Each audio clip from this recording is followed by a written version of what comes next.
Hello and welcome back to another episode of the Reeve and Bloom Show. Myself, Jack Reeve and Benjamin Bloom, taking a look at all things football, what's going on in the world during lockdown, and just having a general chit chat.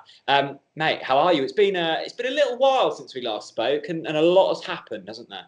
Yeah, a few work negotiations this end, and I think you've had the same, haven't you? And I don't know what's worse, Jack. My Twitter feed being full of football supporters moaning about football, and my Twitter feed being full of football supporters moaning about politics this weekend seems to have taken over.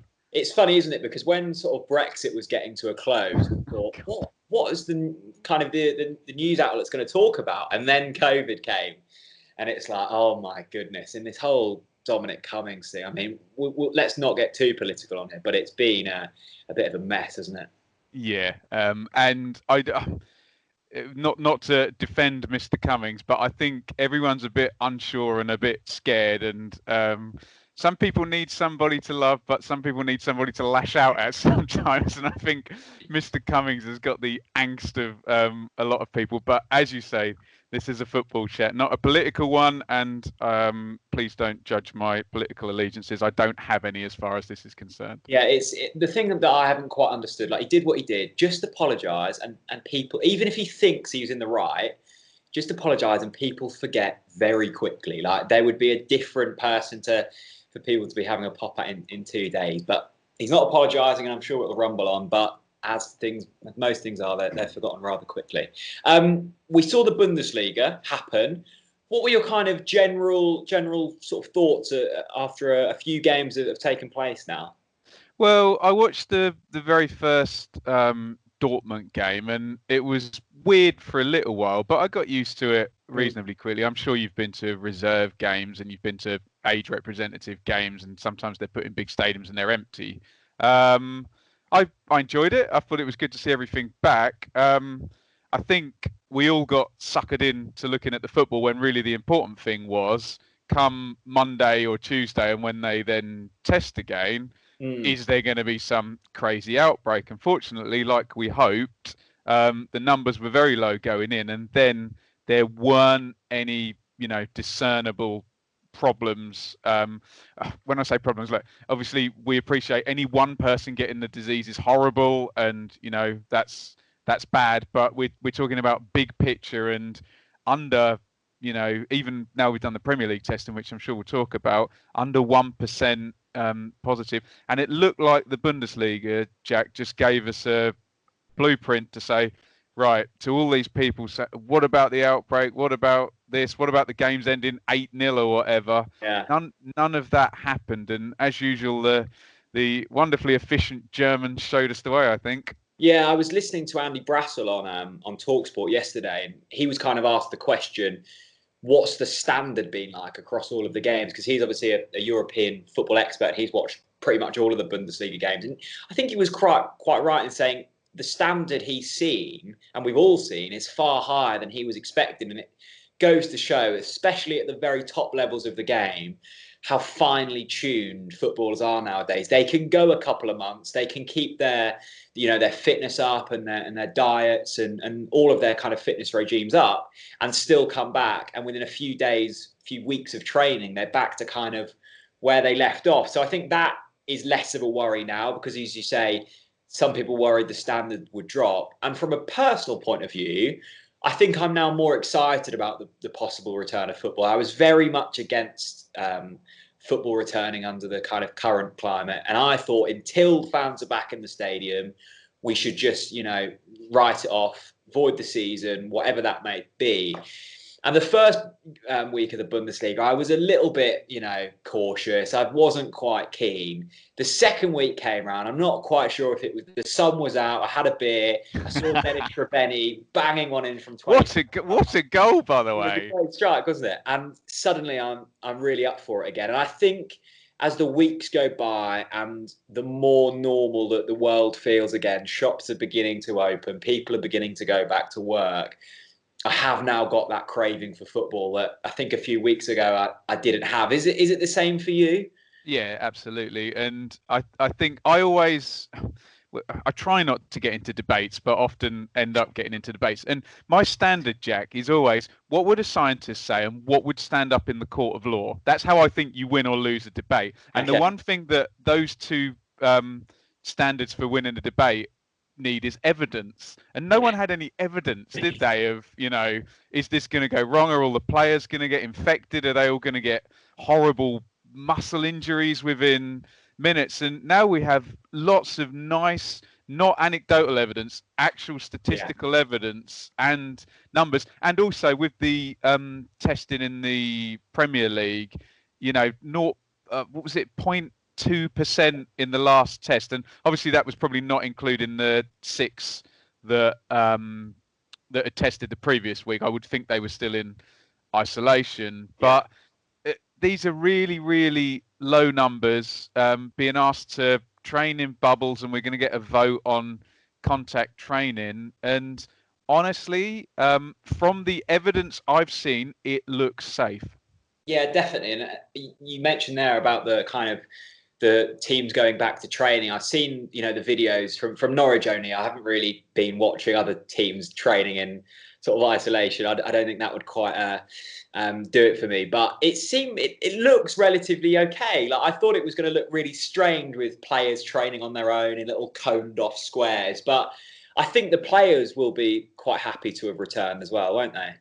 Absolutely. And I mean, you always hear about, I don't know, Paolo Di Canio or Eric Cantona practicing on their own for an hour after everyone else has gone, and Frank Lampard with his spikes on. And you've got a guy at Norwich. I bet Timu Puki's most important training is with mannequins hitting the corner of the. Well, he seems to hit the corner of the side netting, doesn't he? Low on the floor. So they'll get stuff out of it. I think it's just you just need that week or two. It's going to be the same with retail and schools and garages. You need that week or two of, right, this is how safe or unsafe it is. And I'm going to say this as a quote, other people's words, but potentially safest working environment. I'm sure your job and my job, we're not all going to get a test and all of this before we go in. We're not going to be outdoors. We'll likely be in bubbles, but it's looking positive, isn't it? I shouldn't use that word positive or negative at the moment. It's looking good. I saw a few comments on your channel from the last one of these we did, and there were a lot of people who were saying they worked in the construction industry or in supermarkets, and they were basically saying, and I can kind of understand, we've gone back to work, we haven't had testing, we're with members of the public every single day. How is that more safe than kind of footballers going back? And you know what, I kind of get it. As you say, testing has happened. They're going to be in very controlled atmospheres. As you say, it's probably one of the safer industries to be going back. And why do they get the extra, Jack? Because you can't sell one of our commenters who works in Tesco's to Morrison's for 40 million quid, can you? So you can see why they are humans, but they're also massively, expensive assets to be able to move around, and they want to be kept safe and healthy in that respect. But the argument now starts to add up, and we've got this June the 15th thing of, if you work in Sports Direct, you're going back on June the 15th. So footballers are now not being asked to do anything that anybody else isn't being asked to do, and in probably a safer environment. Yeah, definitely. Was there anything from the Bundesliga action you saw that you thought, this isn't quite the same? I know that it's very different without fans there, but anything other than the lack of fans that you kind of saw and thought, I'm not a fan of this? Yeah, I don't know what you think about this. It'll be interesting to get your comeback. I think the propensity for a team to collapse in a game seems to be greater with this behind. It seems that you can knock a team's confidence right down, and I think a couple of things might happen. I'd be interested to see if you agree. We might get quick bam, bam, bam, 3 goals in 10 minutes, and I think someone's going to come back and lose all their games. I don't know who it's going to be, but someone is not going to be able to cope with, this new situation. It's going to get in their head, and we all know with football teams, once the head's gone, your out of position before you've even started. You have the ball for 20 minutes, and the first time the other team goes in the you're Ipswich 2018-19, aren't you? You know, Yeah. So what do you think about that? That's one of the things I'm most looking forward to. Maybe like a Liverpool returning and just being useless. Like, how funny would that be? And also, Norwich could return and just be amazing. That would be. But you could present this argument that Liverpool's all based on intensity and pressing, and the intensity is going to be less. Norwich is based on pre-prepared patterns that are done on the training ground. So you could, you can argue that. No, we've done this move a billion times. Yeah, massively. We've also got Tim Close, who's now fit. Onel Hernandez, who's now fit. Like that 2 month break we're still currently in. It's healed players. We've had, it could be exactly the thing that we needed. It probably won't be, but who knows? It's really fascinating. Yeah, I've seen. Well, Jack, what are the Norwich fixtures like? Sorry, just to interrupt. We've got a fairly favourable fixture list. We've got a lot of teams in and around us. We've got Manchester City on the final day. So, look, people were very much criticising me on the last video that we did, saying, how dare you say that it's all over for Norwich City? We're very much in this. I mean, a 6-point gap seems a lot to make up, but all it takes is, a run of 5 games without defeat, and suddenly you're back in it. It's form, the previous form that we witnessed completely goes out of the window, doesn't it? And suddenly it's a very open game again. And you're totally right that you can't sit there now and judge a 6-point gap in this situation against a 6-point gap when everything just flowed through normally. Fans were in stadiums. Yeah.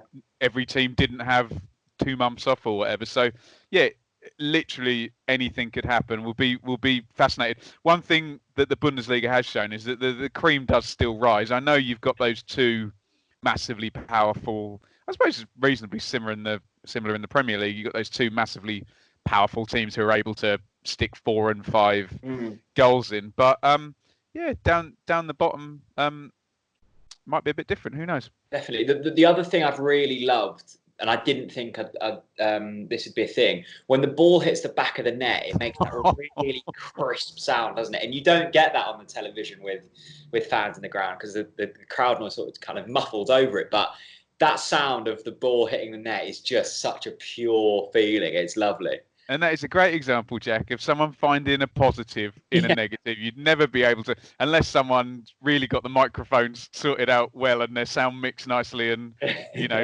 someone's ripped one into the net. But you were on Twitter. You were quite annoyed with superstar turn Erling Haaland being a bit autistic. Sorry, I'm not using autistic in a negative sense, but with his one word. It's not beyond the realms of possibility that an elite footballer would be, on the autistic spectrum in terms of being able to repeat and being to obsess about football. I really don't mean to offend anybody who's got. No. I know. My frustration with Haaland is, and it might not just be him. He's obviously rose to fame very quickly. He's still very young. He's a fantastic footballer. All of them things I do agree. And I was tweeted numerous times after that with the full interview. It was about 1.5 minutes. And there were some answers that went above sort of 5 words in respect. My frustration is, yes, he could be kind of socially awkward. That's fine. Like, people are. He's a footballer. He's not like a personality. I get that. It just seemed very rude, and it wasn't just one isolated incident. Every interview I've seen him in, he just seems to disrespect the journalists. And a lot of people were tweeting me saying, well, it's not his kind of job to come back with good responses to journalists. Footballers and the media are very closely intertwined. And if footballers disregard the media, disregard journalists, I can guarantee you they will start to turn on him. You treat the journalists well, they'll treat you well back. Usually, not always the case. And it was just kind of the smirk that he had after he was going off, and you could see him saying, bad questions to the media kind of guys at Dortmund or whatever. I think he needs to be trained. I think he needs to have a senior player go up to him and just have a word with him and say, look, if you don't start to tackle this soon, then it might become an issue. And if he really doesn't want to do them, let the media team just put someone else up for interview. I'm sure they want him though, don't they?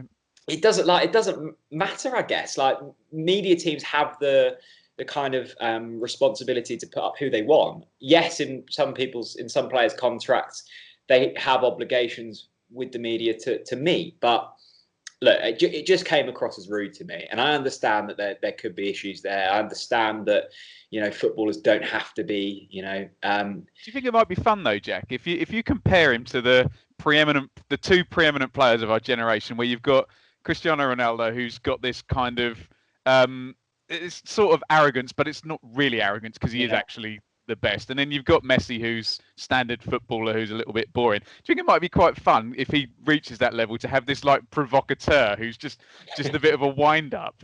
The player I think he's most like is Zlatan at the moment. Like, Zlatan, there you go, yeah. Kind of get away with it, couldn't he? And he came across as rude most of the time, but he had the ability to kind of have that aura. I don't know. I just think it doesn't take much to have manners and just be nice to people, and it just seemed rude to me. If the journalists think that he's being nice, that's fine. He looks a hell of a player though, doesn't he? Oh, phenomenal. Yeah. I'd definitely take him at Norwich. Hey, I think you need to get behind all the Leeds fans in the queue, because they think because of the link, because he was born in Leeds and he's son of an ex-Leeds player, but then he'd also be son of an ex-Manchester City player by that, and Nottingham Forest as well. So yeah, there you go. I thought I just wanted to quiz you on it because I thought it was I needed something to get angry about, didn't I? Like, football back.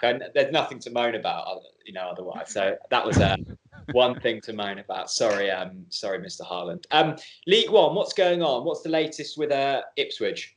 Well, since we last spoke, we had the unholy alliance, didn't we? So when we last spoke, it was very much, nobody can agree, therefore everything's going to be kind of swept under the carpet. And then we had old mad Dara McAntony, him of the podcast and tweeting 100 times a day saying, well, I've got a list of clubs that want to play on, and it's Ipswich and Fleetwood and Oxford, Sunderland, Pompey, one more. Oh, Peterborough, would be the sixth one, obviously. That seems to have not really gone anywhere. So they're at the point now where the EFL came out last week and said, right, this is what you're voting on. We're either going to curtail, and the season finishes on points per game. Therefore, Wickham jumped to 8th. Ipswich embarrassingly then dropped below Steve Evans' Gillingham into 11th position, the lowest finish since 1951, I believe. Ouch, indeed. Yes. Put that in your pipe and smoke it, Mr. Lambert. See if you can spin that one back any particular way. Did you know he used to play for Dortmund? I don't know if he's mentioned it, but there you go. Actually, I want to quickly mention something about Paul Lambert. It was amazing. So I was driving yesterday in the car and had TalkSport on, and they were interviewing Paul Lambert. It was Max Rushton and someone else. I can't remember who it was. And they had Paul on the phone and they chatted about the Bundesliga and when he played for Dortmund and what's it like. Did he play for Dortmund? Yeah, I don't think he was there for too long. They may or may not have won a European Cup when he was there. I'm not sure if he's mentioned it. I think he's mentioned that a couple of times. Yeah. But anyway, they got through all the kind of generic questions and then they started going, Paul, like, how are you preparing for your co-commentary this weekend? You're co-commentating on the Bundesliga for TalkSport. Have you got your studio set up? Have you done all your research? And he was going along with it. He seemed a bit kind of reserved. And, Max Rushton was plugging these questions. What microphone have you got? Things like this. Anyway, answers all the questions, very polite, goes off the line. And then 10 minutes later, Max Rushton goes, do want to apologise. Paul Lambert isn't co-commentating. I've got it mixed up. But the amazing thing was, Paul Lambert was just going along with all of it. He was like, yeah, I've got my microphone and everything. He's not doing it. It reminded me of that.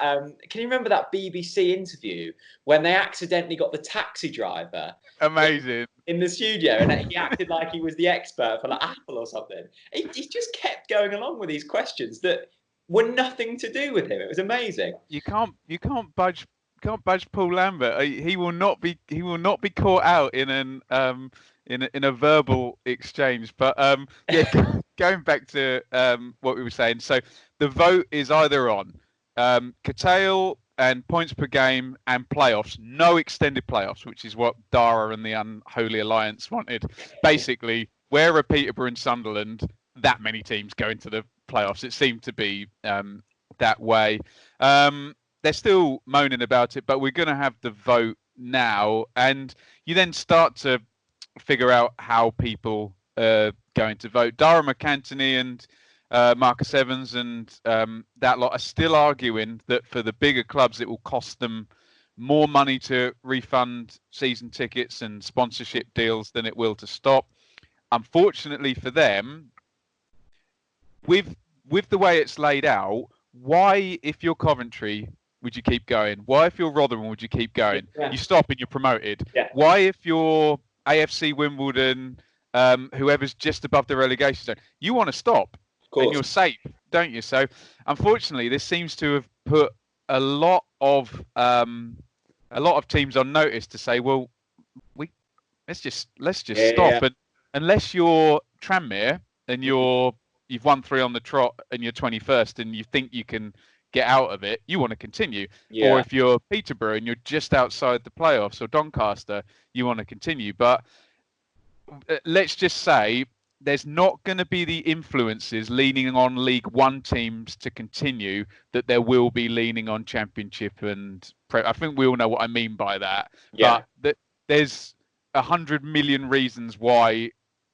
the Premier League are going to be leaned on to, and then the Championship going into that. So it looks like, my hunch is it will be curtailed, and you'll have Wycombe versus Fleetwood and Pompey and Oxford in the playoffs with Coventry and Rotherham. But then again, Joey Barton out he comes and he says Rotherham have won the lottery. They had 6 of the top 10 to play. Their points per game would be the lowest of any automatically promoted team. So it'll run and run, but I think it's getting cancelled in the next couple of days and we'll go straight to playoffs. And sadly for Tranmere, they're going to go down on points per game with Bolton and Southend. And so with that, with that way with the season finishing, does that mean that Peterborough wouldn't make the playoffs? Did you say Peterborough would not make the playoffs? That seems like remarkably harsh, doesn't it? On points per game, they're not one of the top 6 teams in. And are we saying that points per game and the weighted points per game system is the fairest way of? It's unweighted, by the way. They're not going for the weighted. It's unweighted. I don't know what the rationale behind. Well, maybe they just didn't see enough significant difference, and enough people would have. I think the argument is that the less amount of arbitrary predictive things that you put in the decision, the better. But if you're going to do that, just use the table as it is. But essentially, you still have that. Wycombe have the game in hand, and the stupid thing is, if Wycombe win the game in hand, they're literally on the same points in second. They go from 8th to second, and it's only the goal difference that keeps them out of the top 2. But no, Peterborough will cry foul. Sunderland miss out, won't they, as well? And so, who would have predicted no Peterborough, no Ipswich, no Sunderland in the top 6? You'd have got very good odds on that bet at the start. Well, you would know, yeah. As a fan of a club who looks like the season will be cancelled, do you think it's going to be slightly odd for you that there's going to be, football leagues continuing across the world, but your team isn't playing? Does that feel slightly strange to you? Well, we've made our bed, we've got to lay in it. Years of operational decisions that's put us in League One, Jack. That this your punishment. It seems like we've been punished for. I remember having this conversation with the great Harry from Bath. He's like, "What have we done in a previous life to deserve this last 15 years of whatever has happened?" No, it is what it is. Ipswich have lost 7 of the last 9 games. I mean, that's Ipswich fans could see this as a blessing that you don't have to watch Paul Lambert football.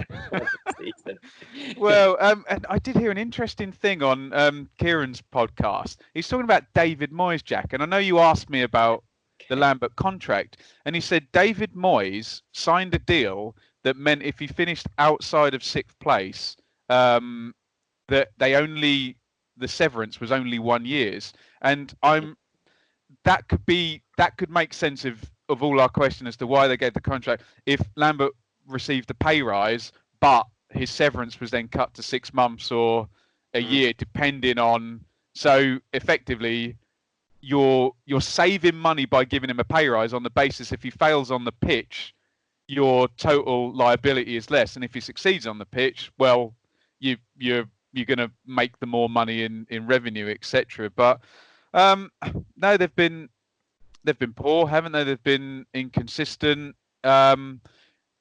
Points per game, I'm afraid some people don't like points per game. It doesn't lie, does it? No, that's true. That's true. You know, so it's just very, very difficult, and you just start to look at next season and think, I would have thought, and I don't like myself for saying it, that we'll be at some kind of advantage, because I can see a few. Remember when Rotherham had Warnock, survived and just took the money out, and it was just terrible. And you know, when teams finish with 20 points, I think there might be some teams have massive budget cuts and are going to be putting out players who aren't ready to be there but want to save their clubs. I think there might be some whipping boys in League One next season. It's a real shame, and we keep reading these, you know, damning reports and owners coming out and saying that clubs just are not going to survive this time. You know, loans will have to be repaid. You know, wages can only be deferred for a certain amount of time. I think it was the Huddersfield owner the other day came out and he was basically, you know, that reading wasn't pretty. I've heard someone on TalkSport yesterday say that he thinks 40 to 50 clubs will go out of business at some point. It's not fair what has happened, and unfortunately, someone has to be making the decisions at the top, and whatever them decisions may be, it's going to annoy some people. But Jack, do I want my club to die, or me put out 16-year-old kids on 200 quid a week? I'm going to put the 16-year-old kids out, take the massive relegation. You know, we saw the Bolton results at the start of the season. I just wonder whether, without Premier League bailout, and then you get into debate of why should the Premier League bail out clubs in the EFL when we have Mr. Chansiri and Mr. Morris, and you know, those type of situations where they've spent lots and lots of money already. But yeah, you do have the worry that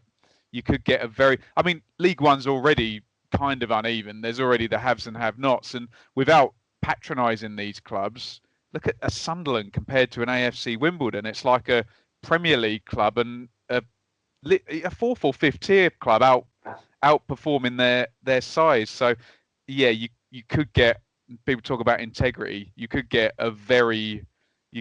3 teams with 90 plus points and 3 teams with under 20 points next season. But I'd rather they scored 19 points than they went out of business. Massively. And I think it just goes to show, doesn't it, the past few months, even the most powerful businesses and powerful football clubs, when you strip them back, are actually quite fragile, and bad things can happen. Anyone's fragile if you take all their revenue away, Jack. Yeah, that's very true. Even Mr. Amazon would be. Well, yes, yeah, but he's Mr. Bezos. He's doing okay, isn't he? Yeah, he's doing all right. He's doing all right, that man. And you know what? I'm not surprised. The amount of nonsense I've ordered off Amazon in the past 2 months.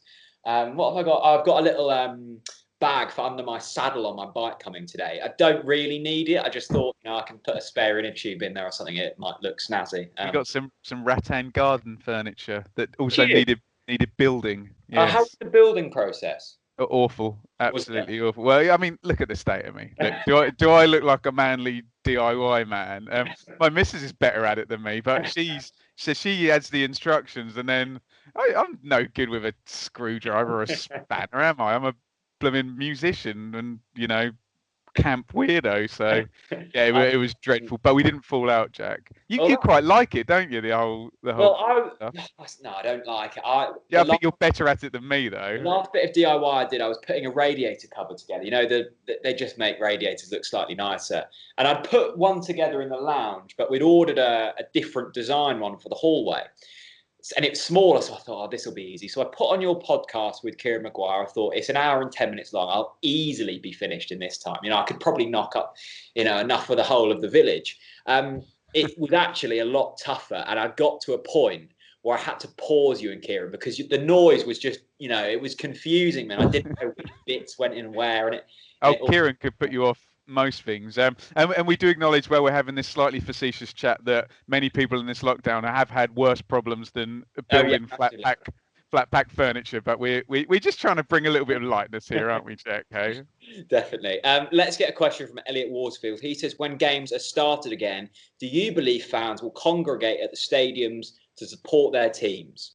Hopefully not. If they're told it's illegal and they're told, by their clubs not to do it, then no. Why would they? And surely you're putting yourself in danger of catching the virus if you do that. It's been annoying you, Jack. That suggestion that football fans are so dumb that, and I know people quote the PSG example, but we didn't know a lot about how this virus spread when the PSG fans congregated. So I would hope that without being too heavy-handed, that the police and the football authorities would say, support your team, watch on the TV, do not come outside the games. We're going to have to deploy some police. You'll be arrested if you congregate.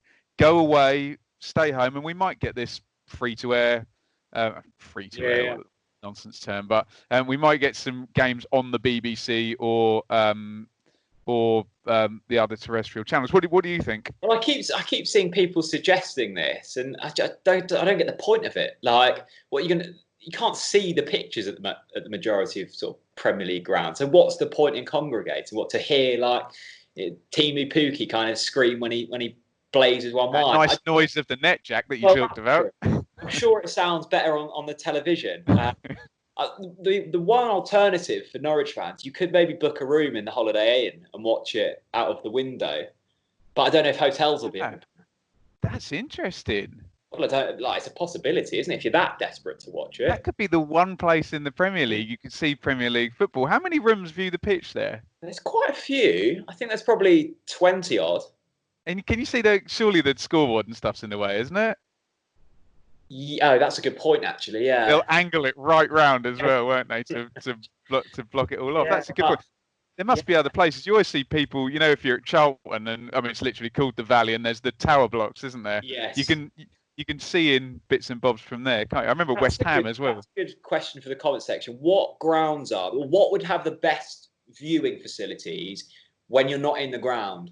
Like, what grounds could actually work? We're not condoning going and standing outside. Blackburn on the Hill. Remember the Man City fans on the hill at Blackburn years ago? What I've been saying, Jack, is if it's safe and I run Leeds United and they play on, I'm opening the hospitality boxes, golden ticket. You could be one of 100 people if you can safely be in hospitality. I bet even if they said one person per box, you'd get enough Leeds fans who'd pay 10 grand or something to watch the game that got them. It'd be interesting to see if things like that happen, whether they will say, look, hospitality boxes. I know you'll get normal fans saying, oh, if we can't come in, but do you want your clubs to make any money or not? And I think they'll uproar.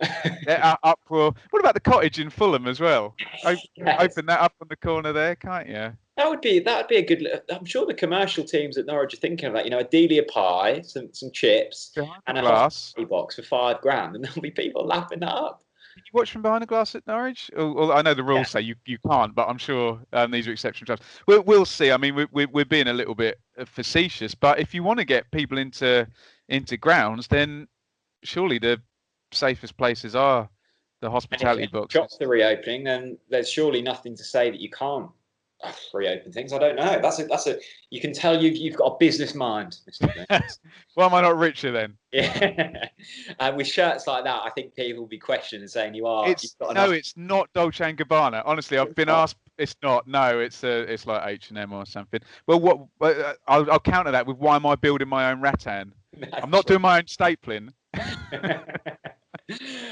Joel Hansen asks, will the current pandemic affect the ever-rising market prices, and how will that impact upon both Norwich and Ipswich? Who benefits? That's a really good question. They were saying yesterday, I was listening to a podcast, and they said it's going to be really interesting to see who makes the first big money signing, like that 50-60 million pound. Well, that's good value in the current market, isn't it?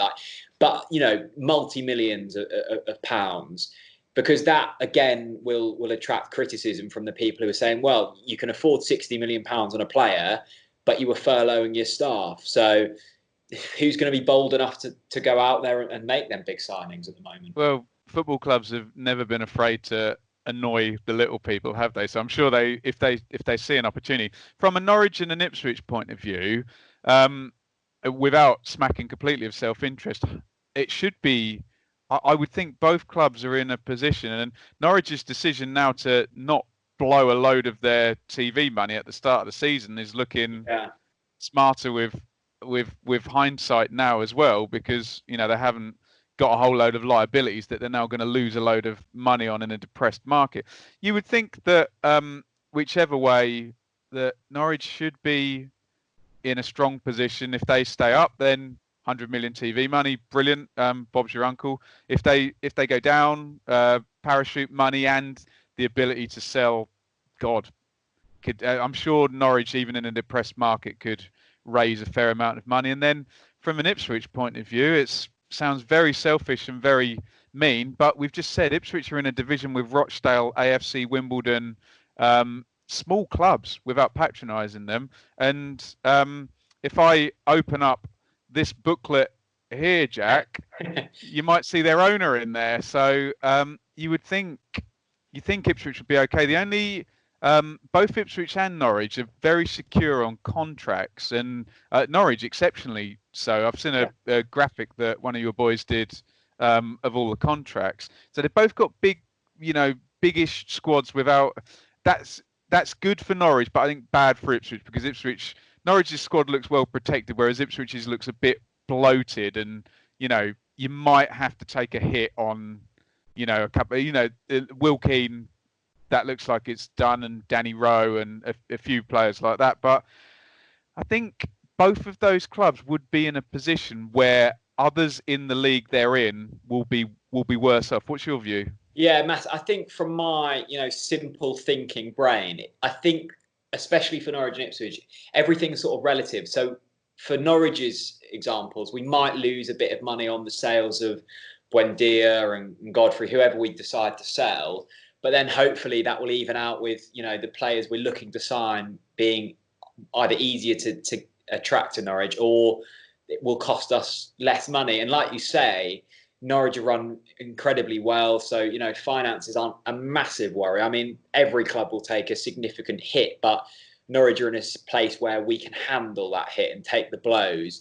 You look at an Aston Villa or someone who, like you say, have spent considerable amounts of money to try and stay in the Premier League. If for whatever reason that doesn't work and they then go down and then they have to sell their assets for deflated prices, you're suddenly in a situation that you didn't really expect or want to be in. So, yeah, I think, I know less about sort of Ipswich's finances than Norwich, but I think we're both in a fairly okay position, I think.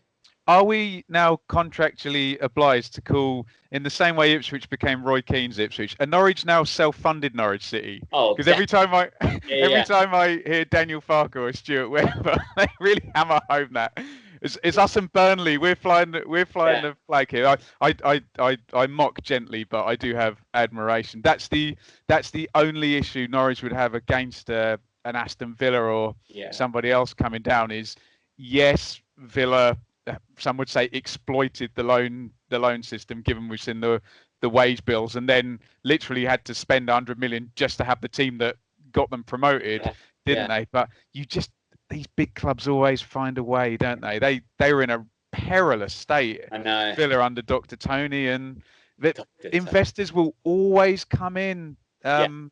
Always come in for those big clubs. They just wave that thing on the stand of the European Cup winning goal, and someone gets misty-eyed and buys it, don't they? I've never quite understood that term, self-funded. Like, someone's always funded by.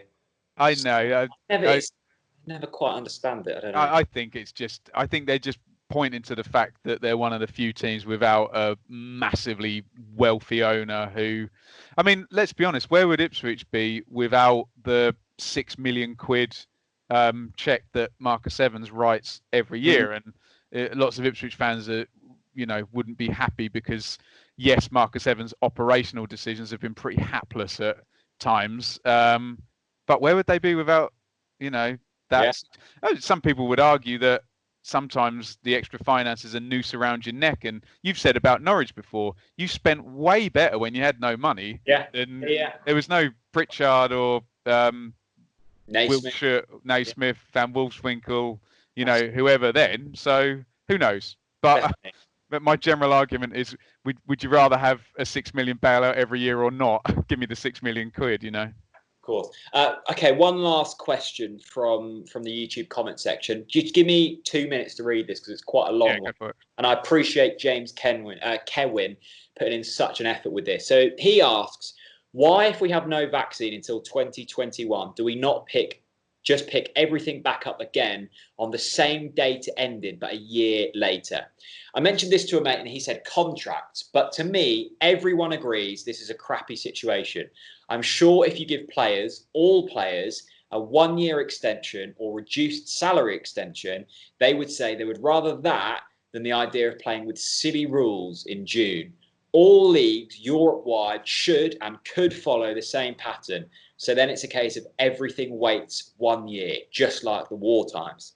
We just call the season 2019 to 2021, and we have none of these arguments. Also, one final point, the money men, such as the Sky people in the world, would simply give the money back or pause rights payments until it starts again. Surely they would be open to this as well. It just seems like the sensible option, safe, and more importantly, fair. Thoughts? I fully respect the spirit of the question from James, wasn't it? But big business just doesn't work like that. I'm afraid it really doesn't. It's just how many businesses can afford to just stop. And unfortunately, what would happen if you do that is either the businesses will go bust because you can't mothball a football club. You still need to pay the groundsman. Social media team still needs to work. The players still need to train to stay fit for when they do come. So it would either be the clubs would go bust or the employees would go bankrupt. And when I saw the question, I thought about Todd Cantwell. I thought, right, if I'm Todd Cantwell, I'm in and around the team. I've done really, really well. And did he get a new contract? I'm sure he must have had a new contract. Yeah, he has Right. Yeah. So Todd Cantwell, in the last year, his pay's probably gone up by 400%. That's a reasonable guess. So if I'm Todd Cantwell, I'm probably going to go and buy my mum a house, or buy myself a house, thinking, I've done it. I've worked my arse off. I'm a Premier League footballer. I've done really well. I can do this. Todd Cantwell will go bankrupt if, do you know what I mean? He's just, presumably bought a huge house and he's not going to be able to work for a year. I know that's a kind of spurious example, but that's what we're talking about. I thought you were going to go on a slightly different track then. I was thinking the other day, footballers have very short careers. If you're a Todd Cantwell and you're in the form, you won't agree to stop. Do you want to take over a year out of your career? No, of course you don't. You want to just keep trundling on. And look, I get the spirit there. And in an ideal world, if no one was to be brilliant, that would be fantastic. But like you say, it's not just the players that clubs need to keep, on the books. They've got massive financial teams. They've got, loads and loads of employees, more than we realise. And by that point, the furlough scheme will be over. Like, clubs will just make everyone redundant, and then you're in an even bigger mess. So, yeah, James, that's a fantastic comment, and well done for writing out. I'm sure it took you a little while, but yeah, like you say, I don't think that kind of the spirit's there. But it would be great. But now, we were talking about evidence earlier. We're collecting evidence to say that it could be safe. So obviously the silly rules he's talking about is, masks on the subs bench, 5 subs now, all of this other business that's going on, miking up the dugouts or whatever. But Mourinho swearing. I thought it was going to be more kind of would take more emphasis away from the pitch, but I don't really care if the subs are wearing masks. Like the standard of play seems similar. Yes, they can't hug when they celebrate and stuff, and it all seems slightly robotic, but it hasn't affected me watching that as much as I thought it would. I don't know about you. There's a lot of muscle memory, isn't it? These guys, they repeat these drills day in, day out, some of them for 15, 20 years. When they get on the pitch, like you said, they know what they're doing. They're elite sportsmen. And I think you made a really good point. Some argue that the likes of you and I, mere mortals, we can't relate to the level of competitiveness and the drive that these people have. And I'll reference the Michael Jordan documentary and all of that coming out. You're right. Yeah. You don't tell people with massive drive and determination who want to crush you in every game that they play against you. You can't tell them they're going to stop for a year. They just won't. Definitely. Okay, let's end on maybe a happier note for me and a slightly less happier note for you. It was 5 years ago yesterday since our playoff final success over Middlesbrough. Playoff final memories. What's your kind of what pops to your mind when you think of the playoffs? I was just really interested in the two sides of the Ipswich-Norwich divide and how they would view the playoffs, really, because from my outsider's view on Norwich, obviously there was the final defeat, wasn't there, under Nigel Worthington against Birmingham. And then, I mean, us Ipswich fans always have this idea that if Norwich even get the slightest sniff of promotion, they win the league and they go up, But and then what I would consider a very different experience, whereby Norwich were up in the Premier League for 3 years, was it? Or, 3 years, yeah. Yeah, and then come down and we get the Neil Adams stroke Alex Neil season. Yeah. And there's this, it must be just a very, very different feeling. There's this sense of, right, they've kept a lot of the Premier League players. They've backed the club with very good wages. They've changed the manager. There must have been a bit of a sense for you guys that season of, right, we should be at an advantage here, as opposed, and I mean, it was done in about 10, 15 minutes. The easiest win, yeah. The final. Obviously, there's the semi-final, which we won't mention, but got through that just about. But just I wanted your kind of thoughts on it compared to my experience in the early 90s, late 90s, excuse me, of semi-final lose, semi-final lose, semi-final lose. This massive, huge chase, and this glorious day in the final. How do you compare and contrast the kind of the two situations there, and how we can look back at these anniversaries? Yeah, from a Norwich point of view, that playoff success from the semi-finals that I know you want to kind of gloss over and the final, it was just perfect for Norwich. And I think people forget the final we had against Middlesbrough. People remember it for just being over in kind of 15 minutes, basically. You played really well, didn't you? Yeah, we played some fantastic football, but we'd lost to Middlesbrough at home and away that season. We got crushed 4-0 away from home at the Riverside. It was a really cold Tuesday night, and Patrick Bamford scored a couple of goals that night.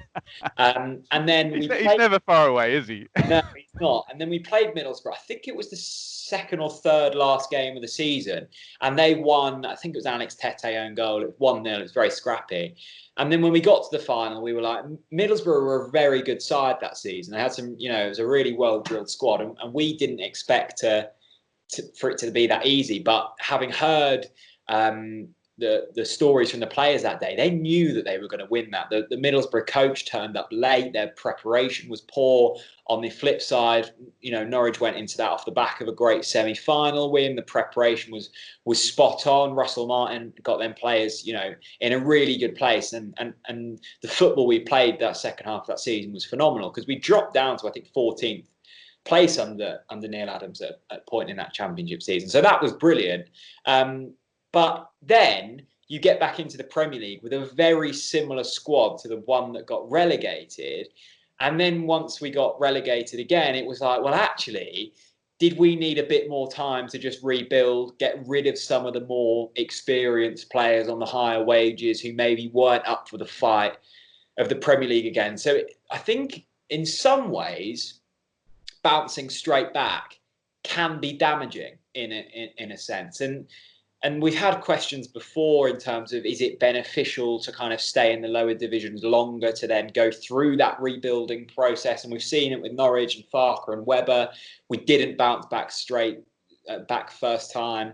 And then we had time to rebuild. And I think we've probably come back in a stronger position, both on the pitch and financially. So I guess the question for Ipswich fans is your time in League One at the moment one of a beneficial one, and is there time to regroup and get rid of dead wood and set new targets to then come back arguably stronger? That's the hope, isn't it? That's the potential upside, that you go down, you recalibrate, you retool, and you have a run at it. It's just so fascinating to me how different the two promotions are, and I'd be so interested to get a view whether Norwich fans would take the Ipswich way of failing, but then you get a 5th place finish the next season because the team you've built that's so good, or whether Ipswich fans would take the Norwich way of, look, just get up, and then, as you've just said, that Alex Neil didn't have time to figure anything out, and then immediately he's thrown into very, very hard games in the Premier League, and then you throw in the fact that Mick Mills kind of puts this really well on Radio Suffolk, that at the time Norwich did it, this just get up thing is so important because it sets your club money wise for years afterwards. And it's what he said about Marcus Evans. 1 promotion to the Premier League, Marcus Evans' debts are wiped. Yeah.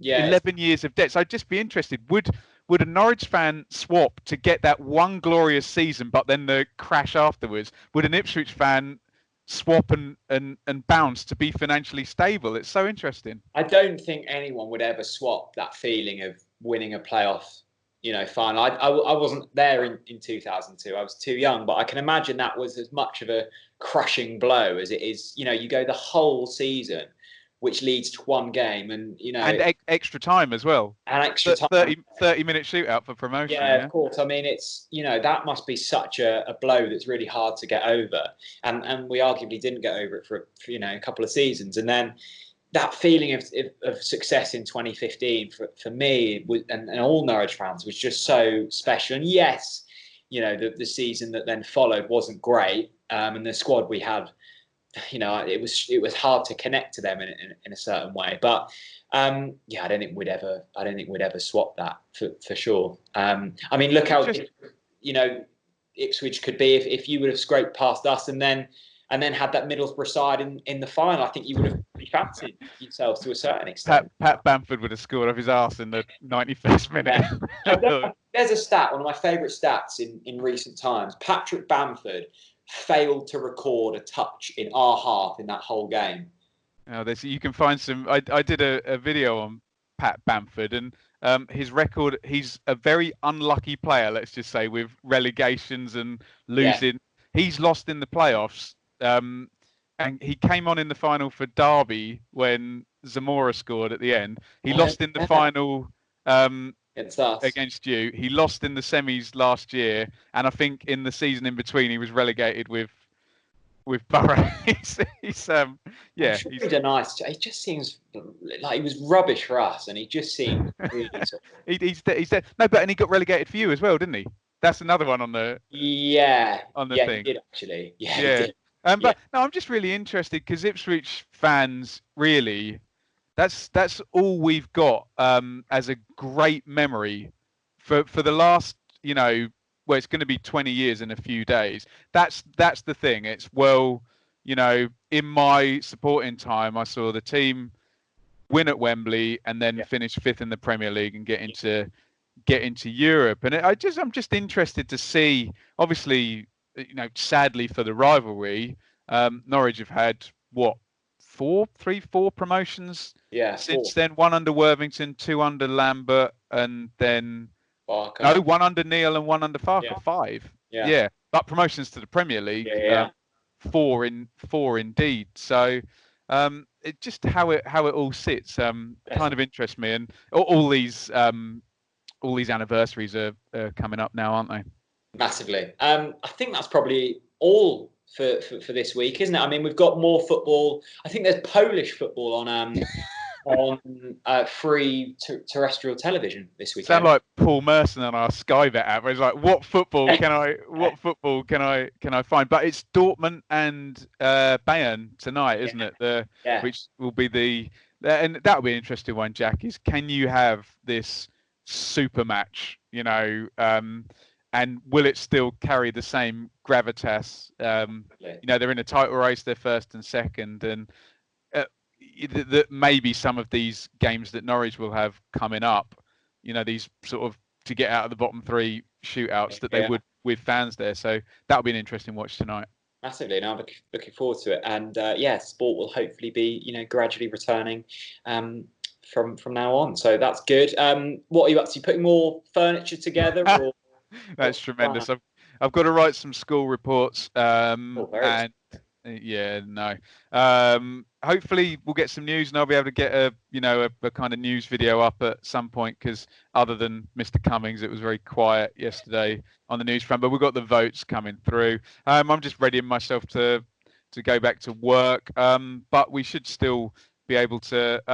The plan is on these cross-channel chats that while there's no actual football, we'll keep them going. So we should be able to fit more in as we come up to June the 12th, June the 19th, June the 26th, whatever it moves back to. But and then hopefully certainly from your point of view, you're going to go again. Definitely, yeah. All good to go again. Well, Ben, thanks very much, mate. And if you've enjoyed watching, please do hit the like button and subscribe, and feel free to let us know what you thought of the video down in the comments section below. See you again next week. Bye-bye.